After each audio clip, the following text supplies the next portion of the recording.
За лайвыг минь үзэх хүмүүст ингээд бүгдэнд нь цаг үеийн мэндийг хүргэе. Тэгээ өнөөдөр өнгөрсөн 7 хоногоос эхлээд Евразийн эдийн засгийн холбооны гэрээ за агаарын тээврийн гэрээнүүд яаралтай оржсноос үүдээд энэ талбай дээр гарч ирээд одоо тийм юу лээ 11 дэх өдөр болж байна. Биш 8 9 өдөр болж байгаа юм тийм. Тэгээд энэ ямар ч ихний байдлаар агаарын тээврийн гэрээ бол байнгын хорон дээр унсан байгаа. Сайн мэдээтэй юм тэр. Гэхдээ нөгөө талдаа юунууд нэмэгдээд яваад байгаа шүү. Евразийн эдийн засгийн холбооны гэрээ 2 байнгын хороод авчлаа. Эдийн засгийн байнгын хороо, гадаад бодлого аюулгүй байдлын байнгын хороод авчлаа. Энэ Евразийн холбооны гэрээн дээр бид нэг юмыг их сайн ойлгох хэрэгтэй юм байна. Монгол улсад бол дэлхийд байхгүй худалдааны хоргийг тавиад Оросын холбооны улс Монгол улсад одоо дэлхийд байхгүй худалдааны хорийг тавиад 31 жил болсон байгаа. Тэгээ энэ хооронд бол бид нар амьдраа сурцсан байхгүй. Бид нар энэ Оросын хоригтой хориггүй амьдраа сурцсан байгаа. Тэ? Өнөөдөр Оросын холбооны улс дайн байлдаа хийж байгаа шүү дээ, тэ. Тэгээд санаж байгаа бол 22 оноос хойш хэд хэдэн улс дээр худалдааны асуудлуудад тарифа нэмжсэн. Нэн тааламжгүй улс орнууд гэдэг чигсаалтаа англи гаргаж байгаа. Тэр англид орсон улсууд нь одоо Англи, Франц, Герман гэх тийм Европын улсууд төр байдаг. Тэр тариф нь хэд байсан гэхлээр одоо 35% баггүй. Максих нь. Тэгэхээр манай нөхдүүд бид зөвхөн нэг юм ойлгох л доо тийм. Манай хамгийн бага тариф бол 40% таа шүү дээ. Өнөө 60%. За тэгээд зарим бараа бүтээгдэхүүн бол бараг 120% авсан юм чи. Тэгээ ийм тарифаар бид нар амьдраад байгаа байхгүй. Гэтэл энэ Оросын холбооны улс Евразийн холбоо гэдгээс гадна бусад улсуудтай бас худалдаа намаа хийж байгаа. Бидний гайлын тариф нь 10-аас 15% байдаг юм. Ямар бараагтайс юм. Тэгвэл яагаад бидэрт яагаад ийм өндөр тариф тавьчих гинтийн яаруулаад Евразийн холбоог эзлэх гээд байна гэдэг улаараад байна гэдэг. Одоо сайн ирүүлэр ингээд айгу олон талаас нь хэдүүлдэг хичээгээд ойлгох хэрэгтэй. Тэгээ янз шалтгаанууд хүмүүс ярьж байгаа. Махс уу муу гурд манай өргөн хэрэглээний бараа бүтээгдэхүүнгээ яриад байгаа. Тэр үнэн.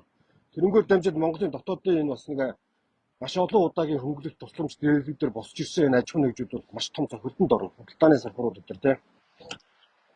Би өөрийнхөө амьдралын туршлагаар хэлээд байгаа байхгүй. Би энэ Кыргызстанд 2 жил ажиллаж ирсэн. Тэнд офшор торговый центрүүд гэдэг одоо Оросын том худалдааны төвүүд ингээд ороод ирсэн байна.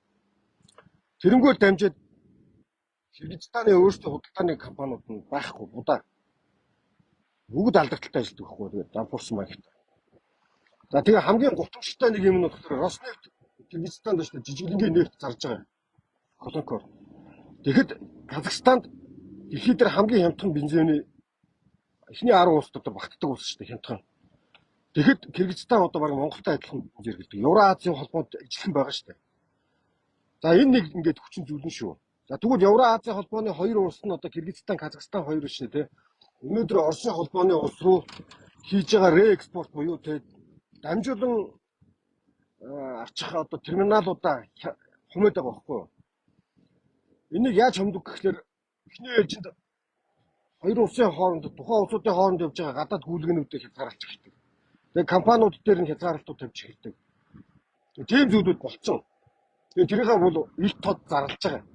Тухайлбал Кыргызстан улсад одоо жил гарангийн өмнөөс эхлээд дэлхийн олон улсын байгууллагуудаас Европын холбоо, Америк улс эдгээр дайны санхүүжилттэй, дайны зорилготой электроникийн томоодлогууд дээр зарж байгаа хэд хэдэн компаниудыг зарлаад хориг тавьсандаас үүдээд саарлж гисэлтээ урцсан баггүй. Тэнгүүд Кыргызстан энэ хоригоос утгахын тулд өөрийнхөө тэр реэкспорт гэж байгаа дамжуулан яваад байгаа Оросын холбооны улсын компани Оросын холбооны улсын эзэнтэй Кыргызстанд байгуулсан компаниудаа хязгаарлалцсан. Казахстан бас хязгаарласан. За яг үүнтэй ижлэх ажлууд хятад одоо болж байгаа. Бүгд харамсалтай дард бас Оросын холбооны улстай нийт гадаад худалдааных нь 2.7%. Хятадын гадаад худалдаа бол одоо 100% гэдээ бодоо тийм нэг жил хийж байгаа. Тэрнийх нь 2.7% нь Оросын холбооны улстай байдаг. Үлдсэн 97% дэлхийн ертөнцтэй байдаг. Тэгэд энэ дэлхийн ертөнцийн хийж байгаа худалдаа нь илүү их чухал учраас хятадууд одоо тодорхой түвшний гадаад мөнгөн гуйлгуудын хязгаарлалтууд тэгээд тухайн бизнестэй ингээ оролцож байгаа Оросын холбооны улсын давмгаалсан компаниуд хязгаарлалтууд тавиад байгаа. Энэ хязгаарлалтуудаас үүдээд Оросын холбооны улсад миний яаралтай шинэ гарцууд хэрэг болсон байхгүй юу? Тэр шинэ гарцны одоо би маш энгийнээр тайлбарлая. Монгол хэд хэдэн банкуд руу Оросын холбооны улсын хөрөнгө оруулагч нар ороод ирсэн байна. За Оросын эзэн тэгээ хөрөнгө оруулалтаа Монгол маш олон компаниуд аль хэдийн байгуулагдсан байна. Монгол захиралтай. Тэ энэ компаниуд Хятадаас дэлхийгээс Монгол компани нэр дээр худалдаа авалтаа хийгээд Орос руугаа экспорт хийнэ. Дамжуулан ачна гэж байгаа. Реэкспорт гэж. Тэгээ тэрийг хийхэд эдний 31 жилийн өмнө тавьсан Монгол тавьсан хориг нь өөрсдөд нь гай болоод байгаа байхгүй юу? Энэ өөрсдөө тэ шинэ ингээ худалдааны хоригоор дамжиж авдаг, худалдаа авалт хийдэг зориулттай сувг нээх гэсэн чинь энэ Оросууд гай болоод байгаа. Энэ сайн ахмах Монгол туслаад тийм балаа юм байхгүй. Тэр ган төмөр гэдэг нэг эргүү хараа урагч чулгаач ярьж байгааг нь хараа үзтээ тийм. Маха экспортлдог болоо жилдээ 2 сая доллар гэнэ. Уучлаарай бид нар 12 тэрбум долларын гадаад худалдаа авалт хийдэг. Манай экспорт 11 тэрбум давцсан явж байна. Импорт 12 тэрбум давцсан явж байна. 10-аас 12 тэрбум давцсан. Бид нар энийг нэмэгдүүлэхэд 1-2 сая доллар ярихгүй. Эргүү ган төмрөө. Чи Монгол улсаас урвсан Монголын эрх ашигаас эсрэг явж байгаа. За тэгээд энэ Оросын холбооны улсын энэ өөрсдийнх нь реэкспорт хийх чөдөр тусаа болоод байгаа энэ Евразийн холбооных нь гишүүний биш гэрээ байгуулахад нь улаараа зүтгээд явж байгаа энэ хүн болгон бол Монголоо хорлохгүй явж байгаа. Шууд утгаараа Монгол улсын эрх ашигын эсрэг явж байгаа. Энэ гэрээнд орсноороо агаарын тээврийн гэрээнд орсноороо Монгол улс маш том зохилтонд орох магадaltaй байхгүй. Бид нар дэлхийд даяар 250 мянган монголчууд байна. Энэ ихний ээлжин ч юм. Маш олон юм асуудлууд үүснэ. Энэ монголчуудтайгаа харилцаж чадхаа болох асуудал үүснэ. Тэ? Монголыг одоо олон улсын гүйлгээнээс swap харилцаанаас шууд хасаа ичхэд эсвэл тэнд хязгаарт тавихад бид нар тэр гадаад байгаа ах дүүнэр руугаа мөнгө төр шийдэж чадахгүй, гадаад байгаа ах дүүнэрээс мөнгө төр авч чадахгүй ийм хүнд байдал байхгүй. Энэ ихний тохиол. Дараагийн ингээл визний асуудлууд хүндэрнэ. Одоо шиг хүндрэл байгаа. Монголчууд гадаадшаа явах гэхээр визний асуудал хүндэрнэ. Тэгээ ийм юмнууд бити хийгээч дээ. Яд чинь дайн дуусгэлтэй. Тийм биз дээ. Бид нар чинь дундын байр суурийг барьдаг гэж олон улсад нэг ирлийц гарын байр суурь илэрхийлээд яваад байгаа шүү дээ. Тэгээ одоогийн байдлаар энэ Евразийн холбоонд энэ биш гэрээ байгуулах зүйл улсын хурал дээр одоо 2 байнгын ороод давцсан явж байна. Ямарсан манай арчсан намын бүлэгүүд аль аль ингэ дэмжсэнгүй би баяртай байна. Арчсан намынхаа гишүүдтэй өнөхөр баярлж байна. Миний хэрэг санал гарсан. Гэхдээ цөөдөд бол Монгол Ардын намын гишүүд бол завсан нэг дэмжсэн явж. Гадаад бодлого аюулгүй байдлын байнгын хороо юуны байнгын хороо эдийн засгийн байнгын хороо хоёулаа дэмжсэн явж байгаа. Энэ Евразийн энэ одоо их хурал дээр ороод батлагдах юм бол энэ тэгээ Монгол ер нь бол дэлхийгээс таслагдана да. Энэ удаа дэлхийгээс таслагдвал та нар бид нар их долоондор байдалд орно шүү дээ. Тэр Аргентин, Венесуэл тэр бусад улсуудаас долоондор бүр хойд солонгосоос долоондор байна. Ягаад тэгэхээр бид нар өмнө социализмын үед шүү дээ тий. Энэ социалист орнуудын хамтын нийгэмлэг гэдэг дэлхийн маш олон орнод харилцаасан байхгүй. Одоо тийм харилцах улс байхгүй, үлдэхгүй.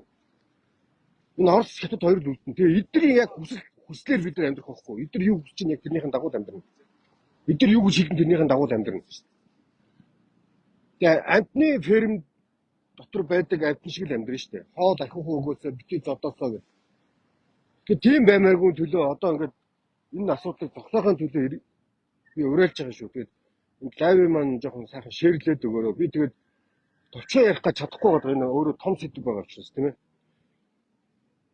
Монгол гэдэг эрх ашиг чухал шүү. Бид нар дэлхийдээ харилцаж байгаа шүү. Тусгаар тогтсон бүрэн эрхт улс шүү. Бид нар асуудлаа өөрсдөө шийдэх ёстой. Тэгээд Монголын асуудлыг 100 жилийн өмнө хэдхэн урагч нар Оросд авчиж өгөөд 70 жил биднийг дарлалтаа авчиж өгсөн. Тэрний хор гайгаар бид нар хэдэн зуун мянган сэхэтүүдтэй хэдэн зуун мянган тэгээ энэ улс орноо авч явж ирсэн тэргүүлэх хүмүүсээ алуурж чадуулж ирсэн. хэлээ устгуулсан, соёлоо устгуулсан, түүхээ устгуулсан, түүх туршлага нь бүгднийг нь устгасан. Одоо энэний хаан зовлонгоос бид нар салж чадаагүй байгаа. Тийм болохоор одоо дахин бид нар энэ Орос хятадын бэрхшээлд орохгүй төлөө тусгаар тогтмол бүрэн эрхээ хамгаалахын төлөө эрхчлөөтэйгөө үлдэхийн төлөө энэ Евразийн холбооны энэ айгүй хурдтай яваа гэрийг зогсооход нэгдэцгээгээрэй гэж би уриалж байгаа шүү. Тэгээд ер нь бол тэгээ бид нар өөрсдөө уриалж чадахгүй бол тэр одоо өөрсдөө нэгдэж чадахгүй бол энэ бол байдал хүндрэн шүү дээ. 4 сарын 27-нд нэгэн олныг хамаарсан том жагсаал зохион байгуулах гэж явагдаж байгаа. Тэгээ тийшээ оч гэсэн орж нэгдэрээ. Тэгээ Монгол улс ер нь бол олон улс дэлхий дээр байдаг дүрм журм стандарттай мөр зэрэгч явах юм уу? Ийм галзуу солиотой юм аа ингэ явах юм уу? Энэ дээр бид нэг ойлголтонд орчихё. За тэгээд сайхан шеэр хийгээд өгөрөө. Энд бас гаруй зурулж байгаа. За.